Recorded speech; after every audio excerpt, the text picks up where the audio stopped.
Thank you for joining us for this digital lecture. My name is Dr. Jeffrey Brown and I'm curator here at Manatee Village Historical Park. I'm going to give you a little something extra to go with our new Medicine in Manatee exhibit. When creating an exhibit, it's important to feature appropriate, relevant, and interesting artifacts.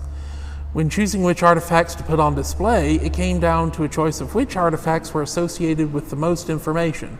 With more information comes more context, which means that we can better provide you with something that gives you more insight into the subject and why it matters. The most meaningful and memorable exhibits are the ones that give context to artifacts. Long before I was a museum professional, I was a high school history teacher, historian, and museum and historical site enthusiast. In my experience, all too often history is taught and displayed in uninteresting ways.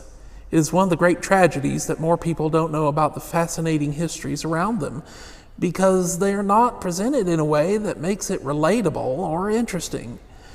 In telling the story of medicine in Manatee, as with all that we do at Manatee Village Historical Park, we wanted to give you more than just sterile artifacts. We wanted to give you a better picture of life and the unique people here during Manatee's founding period. Perhaps even a comparison you might think of next time you go to the doctor or the dentist. One of the first artifacts you'll see will be medicine bottles. We have a wealth of quack medicines here.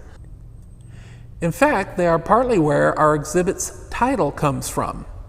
These were treatments that were not honest or proven to be effective and sometimes were even deadly. They were so common and dangerous that there was even a catalog called Nostrums and Quackery that was updated yearly documenting them. A number of the cures that we have on display can be found in that book. The author of the book, Arthur Cramp, became a physician after his infant daughter became ill and was treated by a quack doctor. Around the same time, the Pure Food and Drug Act of 1906 was passed. Because of people like Dr. Cramp and regulations like the Pure Food and Drug Act, patent medicine slowly faded away. We are fortunate to have other, more personal artifacts. We have a ledger belonging to Dr. John Leffingwell and Dr. John Harrison's visitation books. Both are extremely fragile and irreplaceable relics of physicians who practiced in the area at the end of the 1800s and the start of the 1900s. It can be challenging to find ways to display artifacts like these. We want them to last, but it's also important to view them and to learn about our past. For that reason, we want to display them open, but in such a way that the binding is supported and the book is not damaged. In Dr. Leffingwell's ledger, we can see just how versatile a local doctor had to be and how much he earned at the time. With only a couple doctors in the area, doctors had to be prepared to deal with just about anything.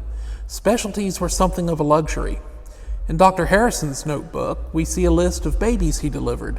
He wasn't an OB/GYN doctor by specialty. He was a general practitioner and just had to be ready for every need.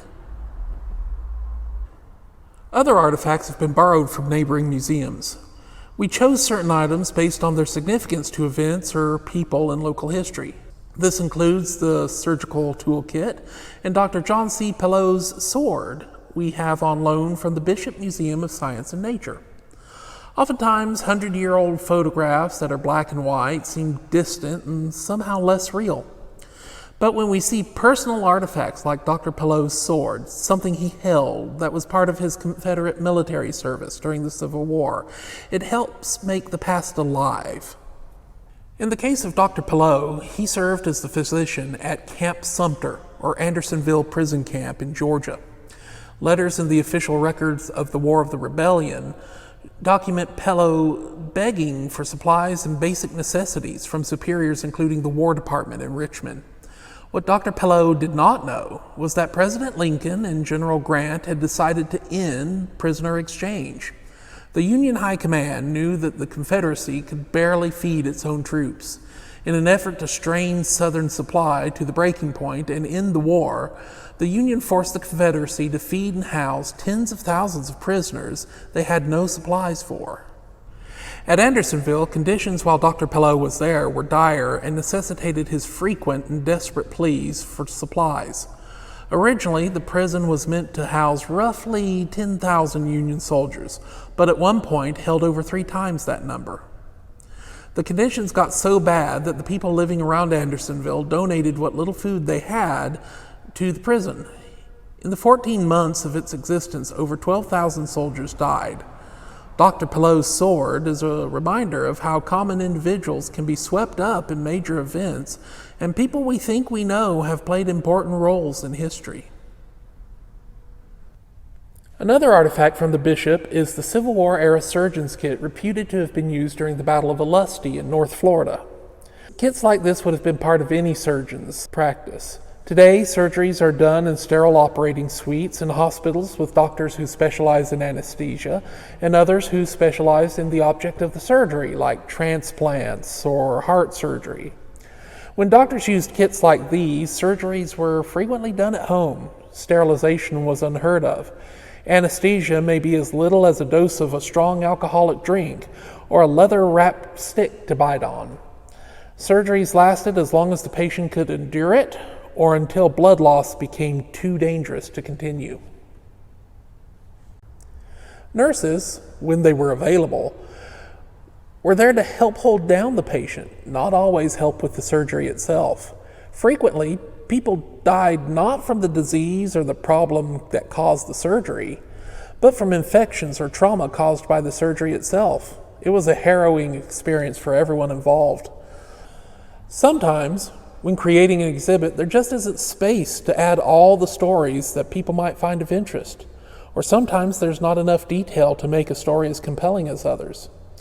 One story that had plenty of information, but we just didn't have room for, was that of Reverend Edmund Lee. Reverend Lee was a native of Vermont and in the last stages of consumption, today better known as tuberculosis. In 1848, he moved to Florida in the village of Manatee in the hopes that the warmer climate might ease his final days. In those days, that was a frequent last act of those dying of tuberculosis, moving to a warmer climate. Later, Arizona, with its hot, dry air, became a destination of choice, but for Reverend Lee, Manatee proved the right area. Lee lived well past 1848 and recovered enough that he volunteered to join the 7th Florida Infantry during the Civil War.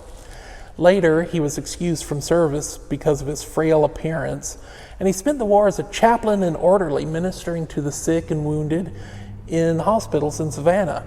Many of his letters home from this period survive to this day. After the war, he helped found a number of Presbyterian congregations, often getting around by poling a skiff. Lee died at the age of 84 in 1892.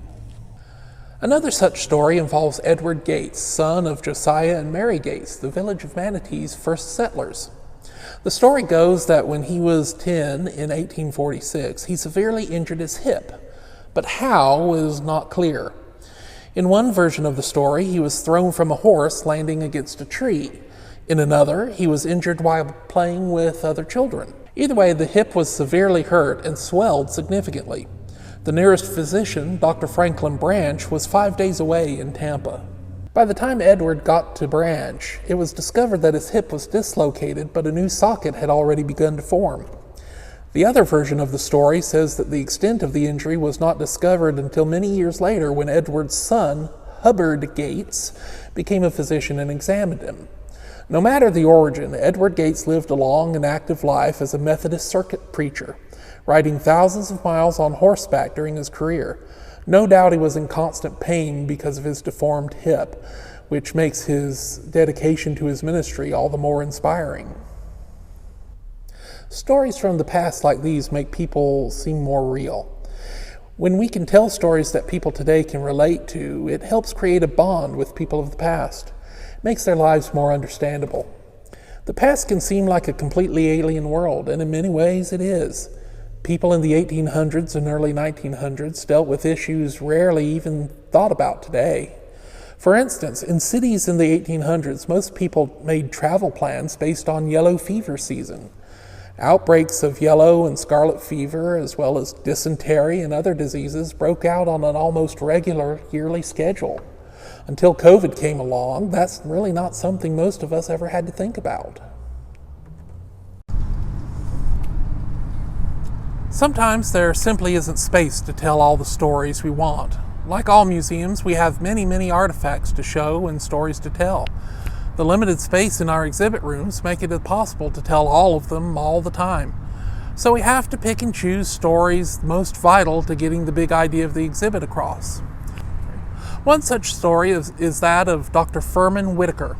Dr. Whitaker was Manatee County's first medical specialist and first doctor born in Manatee County. He specialized in eyes, ears, nose, and throat. Whitaker's life was an adventure from the very start. He was born at the fortified home of Dr. Franklin Branch, where his mother sought safety with many others during the Third Seminole War in 1856. During the Civil War, he witnessed Union raiding parties and even had his hunting rifle confiscated. He later spoke to a Union officer getting it back. In 1879, Whitaker met and married Nellie Abe, daughter of Charles Abe. Those who are familiar with local history will know the name. Charles Abe was a murder victim of the Sarasota Vigilance Committee in 1877, a secret society that had vendettas against Abe and others from out of state who profited from growth and expansion. After graduating medical school, Whitaker opened a practice in Sarasota in 1896 and in Bradenton in 1898. Until 1909, he was a general practitioner, but observed the need for an ear, eye, nose, and throat specialist. From 1911 to 1913, he practiced as such in Tampa, but came back to Bradenton. He continued to serve the people of Bradenton until a couple of years before his death in March in 1945.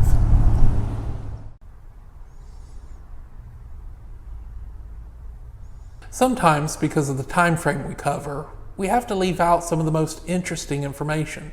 For instance, we have a panel on Larrabee Hospital, also known as Bradenton General. Although it falls just outside of our time period in 1920, whereas we cover 1840 to 1918, we thought it was important to recognize when the first hospital came to Manatee. In doing so, we were able to mention one of the most interesting, unique, and perhaps eccentric characters in the history of medicine in Manatee.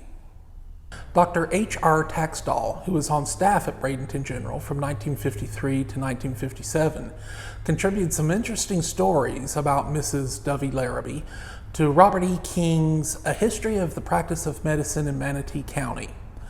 According to Dr. Taxdahl, Dovey's weekly schedule determined the hospital schedule.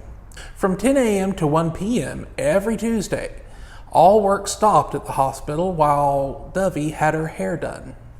Since she demanded to be at all surgical procedures and births, none were scheduled during that time. Should a regularly scheduled surgery or delivery overlap, she would urge the doctor to hurry up or slow down depending upon her schedule. She was also known to make decisions on billing. The hospital had a private area for well-off patients. Since Dovey insisted on being the one to collect the fees, Dr. Taxdahl gave her the bill for a particularly well-off gentleman that he had just discharged. When she gave him back the envelope containing his fee, he looked in it and it had exactly twice what he had charged. When he asked Dovey about it, she said, "Son, you don't charge enough." Another time, Dr. Taxdahl had scheduled a surgery for a patient. When the day of the surgery rolled around, another doctor came in to do the actual surgery. When Dovey came in to witness the procedure, Dr. Taxdahl asked her why there was a different doctor in there. And she looked at him and, according to him, said very coldly and sternly, "Today is Dr. Suggs' day to operate." The hospital was Dovey's domain, and she did not tolerate any kind of tampering. She chose when doctors operated and who was allowed to be admitted, frequently on personal preference. According to Taxdahl, if Dovey didn't like a patient, didn't believe they could pay, or just didn't want them in her hospital, she'd say, "Send them to county," and that's what they did. County was how Dovey referred to Manatee Memorial at the time. Of course, all this is out of our time period, but it is a fascinating glimpse into a unique personality in Manatee's history. One of the most interesting aspects of creating exhibits is getting to know personalities and trying to help museum guests get to know them too. We get to see these people not just as images and faded and damaged old photographs, but as real people who lived in times very different than ours. Stories like these help make people more relatable. Perhaps they remind us of someone we knew. Either way, they create connections with the past. For more stories, come visit our new exhibit, and thank you for joining me today for this experience. The exhibit opened March 1st and can be visited on site during scheduled visits. To make your appointment, visit www.manateevillage.org. We hope to see you soon, and we hope you'll learn something new about medicine in Manatee.